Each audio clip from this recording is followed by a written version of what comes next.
सभी देशवासियों को मेरा जय भीम, जय भारत, नमो बुद्धाय। मैं Gautam Ratna Ambedkar nation YouTube channel से, और आप हमारे चैनल पर देखेंगे बाबा साहब भीमराव अंबेडकर और हमारे जो इतने भी महापुरुष हैं उन्हीं पर हम डिबेट रखते हैं, डिस्कशन रखते हैं और बुद्धिजीवियों के साथ बुला करके उनके साथ बात करते हैं, ताकि हमारे बहुजन समाज के लोगों को एक अच्छा मैसेज जाए।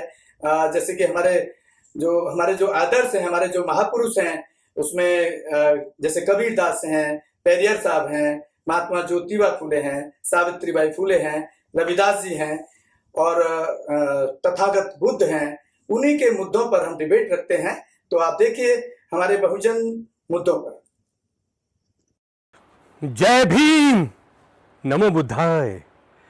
मैं Rohit Chauhan, singer, anchor, Ambedkar nation channel को शुभकामनाएं देता हूं कि अंबेडकर नेशन ने बहुजन मूल निवासी, वंचित और महिलाओं के संवैधानिक अधिकारों की आवाज उठाने का बीड़ा उठाया है। जय भीम, जय भारत, नमो बुद्धाय। स्वागत है आपको हमारे चैनल अंबेडकर नेशन में, और मैं हूं आपके साथ एंकर वैशाली प्रसाद। और मेरे साथ इस वक्त मौजूद है Gautam Ratna ji, film director, producer and social activist. आज के इस प्रोग्राम में हम लोग बात करेंगे बाबा साहेब अंबेडकर जी के विचारों के संदेशों के बारे में। मैं तो जीवन भर कार्य कर चुका हूँ, अब इसके लिए नौजवान आगे आए। देखिए ये उनके जो उनका है, जब वो उनका एक एज हो गया तो एक एज के बाद आदमी को अपना एहसास होने लगता है कि भाई इसमें, तो इसलिए उन्होंने युवाओं को एक संदेश देने की कोशिश की है कि मैं जितना कर सकता था अब समाज के लिए, तो एक मैसेज है कि युवा, यंगस्टर है, यंगस्टर आने वाली पीढ़ी होती है, वो अगर इस तरह की जो चीजें हैं जिनसे एक दूसरे के प्रति भेदभाव होता है या जातिवादी सिस्टम है या एक दूसरे के साथ नीच ऊंच का सिस्टम है, इसके लिए उन्होंने युवाओं को प्रेरित किया कि बहुजन जो युवा है वो आकर के इसके लिए, समाज के लिए, इसको खत्म करने के लिए काम करें, जिसमें हमारा चैनल आपके सामने काम कर रहा है। अगला संदेश उनका बहुत ही अच्छा है कि अच्छा दिखने के लिए मत जियो, बल्कि अच्छा बनने के लिए जियो।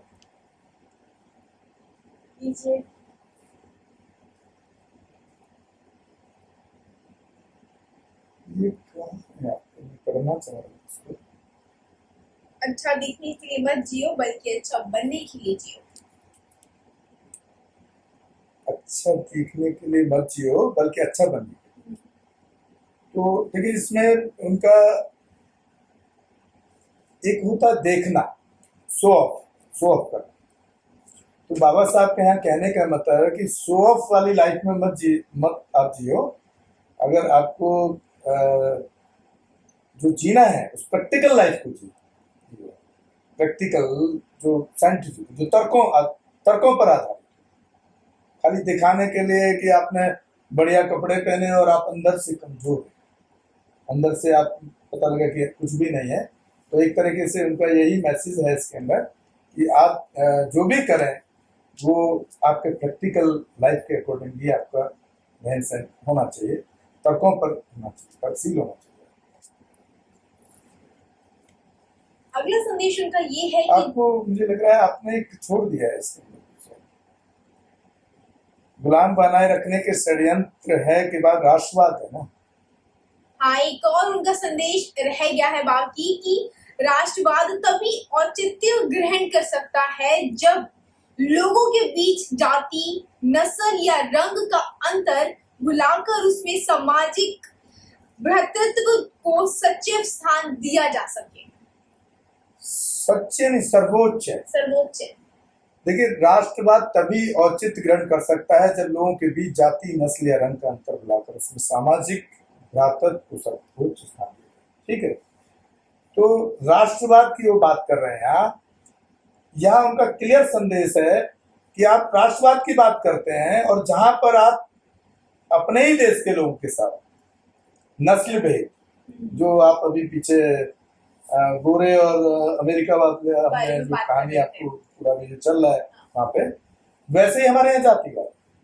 तो जब तक आप इन चीजों को भुलाकर, ऊंच नीच को भुलाकर, या differentiate between male and female, लड़का लड़की के अंतर को भुला करके, और सफेद और काले रंग के अंतर को भुला करके, जब तक आप भाईचारा, सामाजिक भाईचारा को सर्वोच्च स्थान नहीं देंगे, तब तक बाबा साहब कह रहे हैं कि राष्ट्रवाद की बात करना बेईमानी। जैसे कि आपकी आज की डेट में भी देख रहे हैं, जो हमारी आज की सरकार है या जितनी सरकारें रही हैं, वो राष्ट्रवाद का भाषण तो बहुत देती है। आपने देखा होगा कि, और खासतौर से हमारे मोदी जी के तो हर बात में राष्ट्रवाद है, हर बात में। मुझे तो उस पर एक जो कुछ होना चाहिए बढ़िया सा, हर बात में राष्ट्रवाद है। लेकिन उस राष्ट्रवाद के लिए जो बाबा साहब यहाँ कह रहे हैं, रंग और जाति और मेल फीमेल के डिफरेंस को खत्म करके, जब तक आप भाईचारा, एक जैसे, एक समान रूप में पूरे देश को देखना, पूरे देश की जनता एक दूसरे को आपस में एक समान नहीं देखना शुरू करेगी, तब तक राष्ट्र नहीं बन सकता है। जो राष्ट्रीयता की बात होती है ना बार बार हर मुद्दे पर, वो राष्ट्रीयता इसके बिना नहीं बन सकती। ऐसा मैं बाबा साहब ने इसमें संदेश दिया। अगला उनका संदेश ये है कि जो झुक सकता है वो सारी दुनिया को ही झुका सकता है। देखिए, इसको आप, बाबा साहब के इस संदेश को आप ऐसे देख सकते हैं कि सहनशील, एक तरीके से सहनशील, कि आपको सामने वाला आपसे लड़ने के तैयार हो रहा है किसी पर, अगर आप उसको थोड़ा सा झुक करके, उस चीज को शर्म करके, उसको अगर प्यार से अगर समझाने की कोशिश करेंगे, तो मैं समझता हूँ कि वो उस चीज को समझेगा और वो सारी दुनिया को मतलब आप प्यार से, मोहब्बत से या झुक करके आप सामने वाले को झुका सकते हैं, सारी दुनिया को झुका सकते हैं। ना कि आप किसी को लड़ करके या किसी के साथ इस तरह से। ये कहीं ना कहीं बाबा साहब का जो इसमें असर आता है, वो बुद्ध का असर आता है, तथागत बुद्ध का। इसमें सिर्फ शांति सर्वोपरि है। ये चीज इसके अंदर बाबा साहब ने कही है।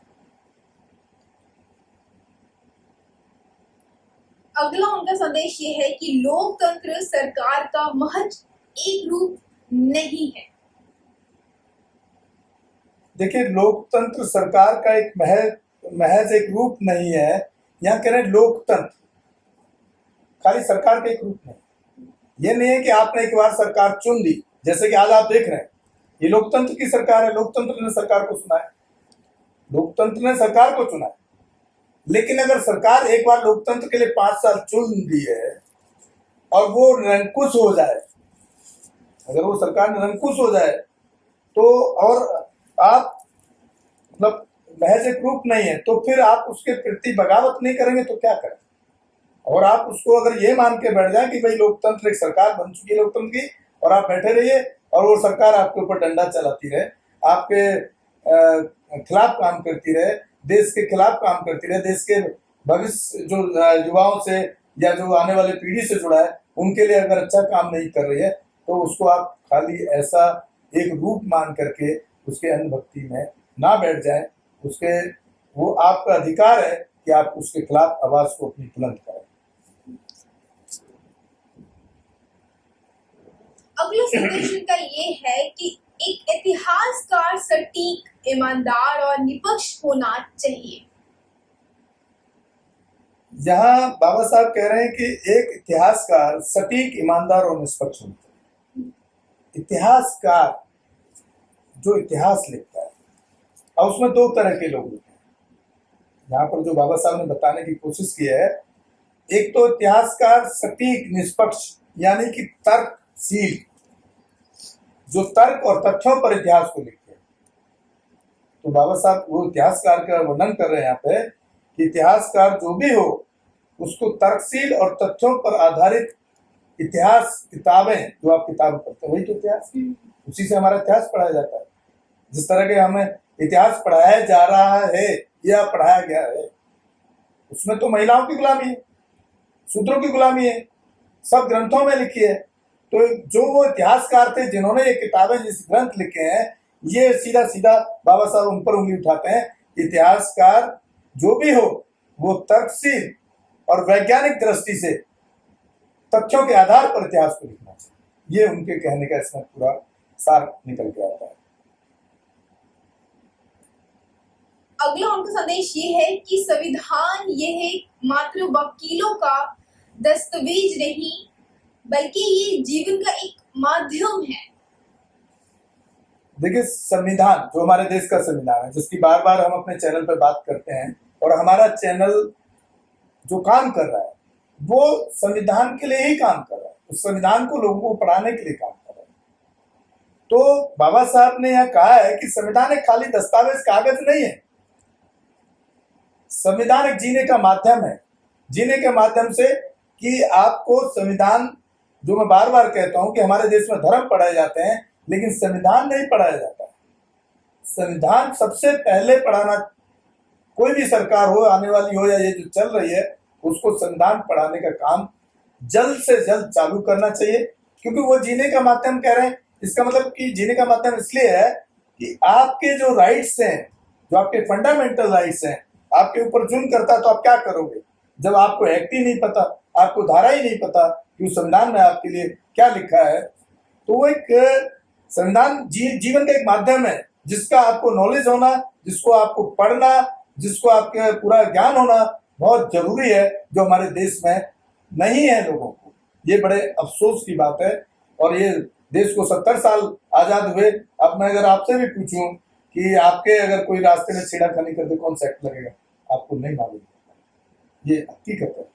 इसलिए हम बार बार बोलते हैं लोगों को कि आप धर्म को पढ़ें ना पढ़ें, अपने देश का जो संविधान है, जो आपको राइट देता है, आपके फंडामेंटल राइट्स उसके अंदर है, उसको आपको पढ़ना बहुत जरूरी है। धर्म आस्था का विषय है, उसको आप घर तक रखिए, मैं जहां तक समझता हूं। अगला उनका संदेश ये है कि किसी का भी स्वाद बदल जा सकता है, लेकिन जहर को अमृत में परिवर्तित नहीं किया जा सकता। देखिए, यहाँ पर जहां तक मैं समझ पा रहा हूँ बाबा साहब के इस उद्देश्य को, किसी का भी स्वाद बदला जा सकता है, लेकिन जहर आपने धार्मिक जहर फैला दिया। आपने देखा है कि वो झगड़े ही होते हैं। आपने जातिवाद का जहर फैला दिया। आपने पीछे देखा होगा ना कि कई बार ये सुनने में आया कि भाई वो मंदिर पर एक मस्जिद पर सुअर काट के फेंक दिया और मंदिर पे गाय का। ये इस तरह की चीजों के लिए बाबा साहब ने इसको डिफाइन किया है। ये जहर फैलाना, तो स्वाद बदला जा सकता है लेकिन जहर को अमृत में तब्दील, जब ऐसी परिस्थिति पैदा कर दी जाती है सॉरी, तो उसके बहुत बड़े नुकसान देश को उठाने पड़ते। तो ये जो देश में जो इस तरह की डर्टी पॉलिटिक्स जो चल रही है या चली आ रही है, धार्मिक और जातिवाद का जहर फैलाने वाली, इसको कहीं ना कहीं सरकार को इसको बंद करना चाहिए। धर्म के नाम पर इस तरह के जहर फैलाना या जाति के ऊपर जहर फैलाना या महिला या लड़कों के बीच में एक दूसरे की दूरी बढ़ाने का जहर फैलाना, इस तरह के कामों पर मैं समझता हूँ कि रोक लगनी चाहिए, बहुत स्ट्रिक्टली रोक लगनी चाहिए। अगला संदेश उनका ये है कि न्याय हमेशा समानता के विचार को ही पैदा करता है। देखिए, इसमें बड़ा क्लियर है कि अगर आपको न्याय मिलेगा तो न्याय अपने आप में इक्वलिटी होगा। अगर कहीं भी आपके पास में, आपके साथ में कुछ भी इस तरह की एट्रोसिटी होती है जिसमें कि आपको नीचा दिखाया जाए और अब वो कोर्ट में जाके जस्टिस मिल जाता है, तो वो एक नजीर बनता है। तो वो न्याय की जो व्यवस्था है उसको बाबा साहब ने इक्वलिटी से जोड़ा है, समानता से, कि हमारे देश में सबको समान रूप से अधिकार होना चाहिए, जो बाबा साहब ने संविधान के अंदर हर इंसान को दिया भी।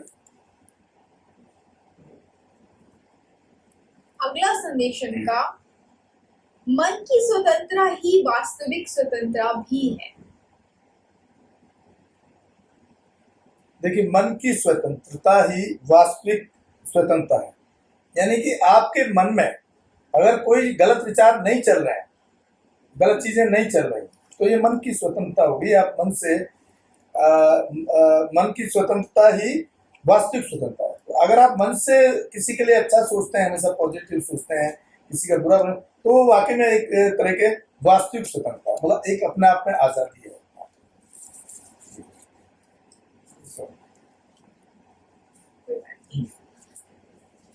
अगला संदेश उनका ये है कि इस दुनिया में महान प्रयासों से प्राप्त किया गया को छोड़कर और कुछ भी बहुमूल्य नहीं है। देखिए, जहां तक मैं इसको समझता हूँ कि इस दुनिया में, पूरे वर्ल्ड में जो महान प्रयास, यानी कि जो आपने मेहनत से अर्जित किया है, वो ज्ञान हो सकता है, शिक्षा हो सकती है, आपका आपके तर्कशील विचार हो सकते हैं, आप बुद्धिजीवी हो सकते हैं, वो सब किससे मिलता है? बहुत महान प्रयास से, बहुत मेहनत से मिलता है आपको। तो यहाँ बाबा साहब कह रहे किया गया, मतलब ये सब जो अर्जित किया आपने मेहनत से, उसको छोड़कर कुछ भी बहुमूल्य नहीं, उससे ज्यादा कीमती कोई चीज नहीं है। बाबा साहब ये कहना चाह रहे हैं, जो आपने अपनी मेहनत से, अपनी सेल्फ रेस्पेक्ट से जो चीज कमाई है, चाहे वो एजुकेशन हो, शिक्षा के क्षेत्र में हो, चाहे ज्ञान के क्षेत्र में हो, धन के क्षेत्र में, किसी भी क्षेत्र में हो, तो उससे बहुमूल्य कुछ भी नहीं है, क्योंकि आपने बड़ी मेहनत से और बड़े ईमानदारी से उसको अर्जित किया है। एक होता है ना कि एक नकल से पास हो गया, अगर एक मेहनत से पास हो गया, तो जो मेहनत वाला है उसका जो वो बहुत बहुमूल्य है।